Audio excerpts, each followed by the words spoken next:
Compre TV, sempre com os vídeos mais legais para vocês. Dessa vez, a gente fez uma coisinha aqui um pouquinho diferente para o nosso internauta. Viemos aqui no Aras Tuiuti, belíssimo Aras Tuiuti, com paisagens realmente fantásticas. Para quê? Para fazer uma matéria explicando as diferenças de tração que nós encontramos em veículos 4x4 de verdade. A gente sabe que o mercado brasileiro tem um monte de carro aí chamado de SUV, que não é SUV, é na verdade um carrinho normal levantado com os para-choques cheios de borrachão. Então o que a gente fez? A gente pegou dois SUVs de verdade e trouxemos aqui no Aras Tuiuti, que tem uma belíssima pista de 4x4, uma pista bastante técnica. Inclusive o Aras Tuiuti foi muito legal com a gente cedendo aí a pista. Para quê? Para que a gente possa explicar para vocês a diferença que existe entre sistemas de tração 4x4. E aí nós trouxemos dois excelentes representantes da categorias de SUV de verdade. Do lado esquerdo aqui a gente tem o Jeep Compass, só que esse Jeep Compass aqui é o Jeep Compass diesel. E para uma informação que para a maioria das pessoas, todo Jeep Compass diesel traz o sistema de tração 4x4. E do outro lado aqui a gente trouxe a Toyota SW4. Aí nós estamos falando talvez do mais legítimo SUV 4x4 do mercado brasileiro. Bom, esses carros têm algumas coisas em comum. Ambos são SUV, ambos têm motor turbodiesel de 4 cilindros, ambos são equipados com transmissão automática, a potência inclusive é relativamente próxima. Aqui no Jeep são 170 cavalos, aqui na Hilux são 177 cavalos. Mas as semelhanças param por aí.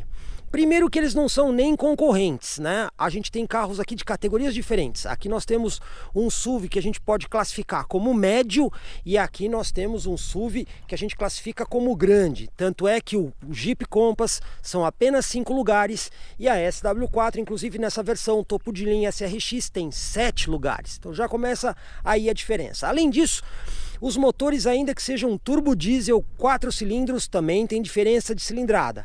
Aqui nós temos um 2.0, enquanto que aqui nós temos um 2.8. E aí a diferença começa na questão do torque.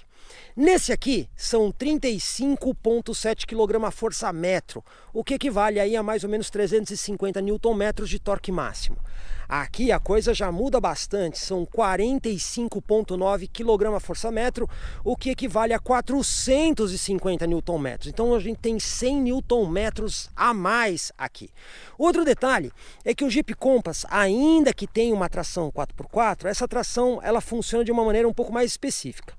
Normalmente a tração desse veículo fica nas rodas dianteiras e um sistema automático acopla as rodas traseiras quando é necessário. Além disso, você tem um seletor ali no painel, que nós vamos explicar detalhadamente, que você pode escolher programas específicos. Outro detalhe é que esse carro, a transmissão automática tem 9 marchas.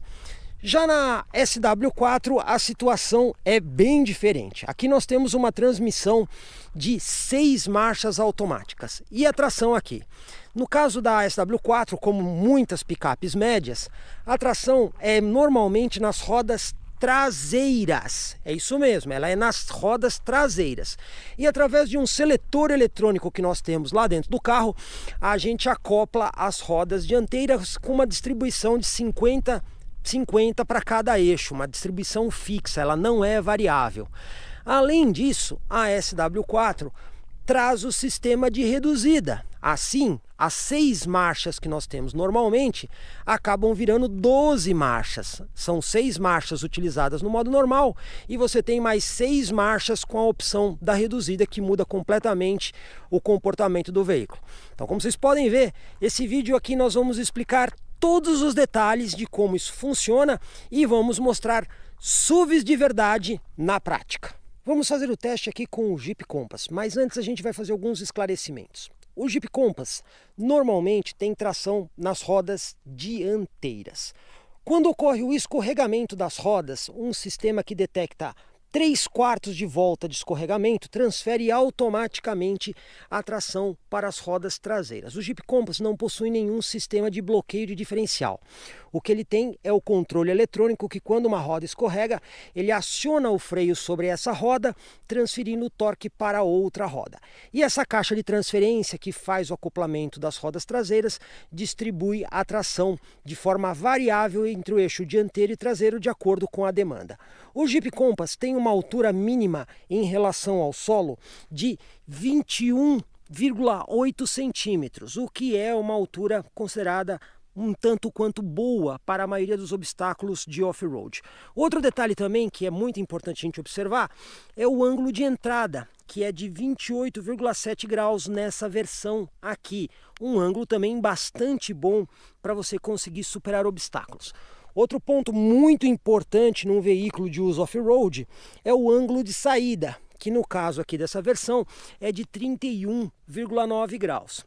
Lembrando que esta versão Limited não é exatamente a mais indicada para as aventuras no off-road. Para isso existe a Trailhawk, que tem mais altura em relação ao solo e até mesmo ângulos de entrada e saída melhores. Mas o objetivo aqui é justamente mostrar o que um SUV de verdade pode fazer, ainda que não seja a versão off-road ideal.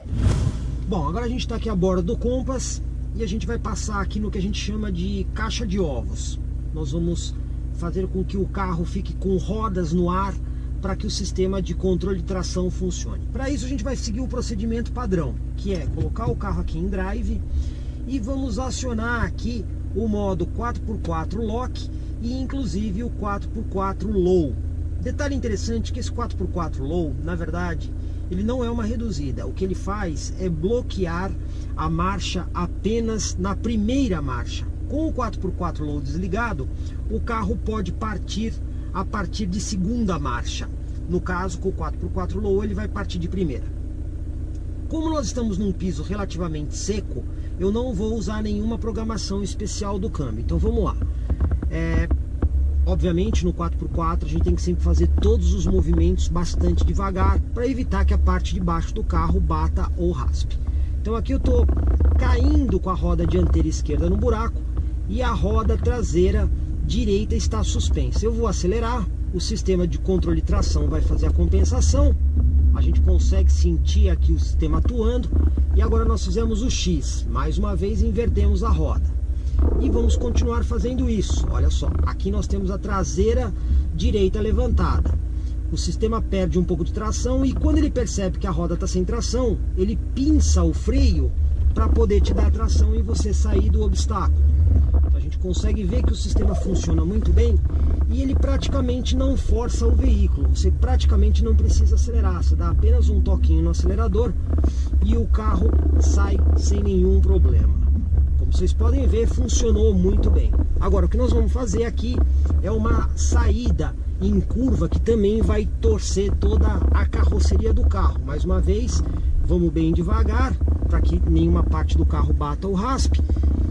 Aqui nós temos a roda levantada e a gente consegue ver mais uma vez, ó, que o carro consegue sair do obstáculo sem nenhum problema. Agora, o que nós vamos fazer aqui agora é passar na caixa de areia. Na caixa de areia que também a gente tem essa situação de perda de tração. Mantenho aqui o 4x4 Lock e o 4x4 Low. Então vamos lá, devagarzinho aqui na caixa de areia. A gente percebe que o Compass consegue passar aqui sem o menor problema. A gente sente uma pequena raspada na parte inferior do carro, mas o carro atravessou tudo sem problema nenhum. E agora, por último, nós vamos atravessar aqui a caixa de pedras. A caixa de pedras, obviamente, ela é, digamos assim, uma coisa mais viva, né? Isso porque as pedras elas são móveis e soltas, então a gente precisa passar bastante devagar com o carro para que isso não danifique nem pneus e nem a parte de baixo do carro. Então vamos lá, de novo, eu vou passar aqui também com o modo 4x4 Low, sempre bem devagarzinho para passar nas pedras, porque como eu disse, as pedras são bem perigosas para você cortar um pneu ou coisa desse tipo. Mas o que a gente percebe aqui é que o Compass, ainda que não seja a versão Trailhawk, que é a mais alta, consegue passar aqui pelas pedras sem qualquer tipo de problema. Estamos passando aqui nas pedras. carro dá um pouquinho de tranco, que é normal. Às vezes você precisa acelerar um pouquinho mais. E passamos sem problema nenhum nos 3 diferentes obstáculos, usando aí o 4x4 Lock e o 4x4 Low. Comprecar.com.br, o maior classificado de veículos da nossa região, está de cara nova, muito mais moderno. Acesse comprecar.com.br. Pensou em vender ou comprar? Acesse Comprecar.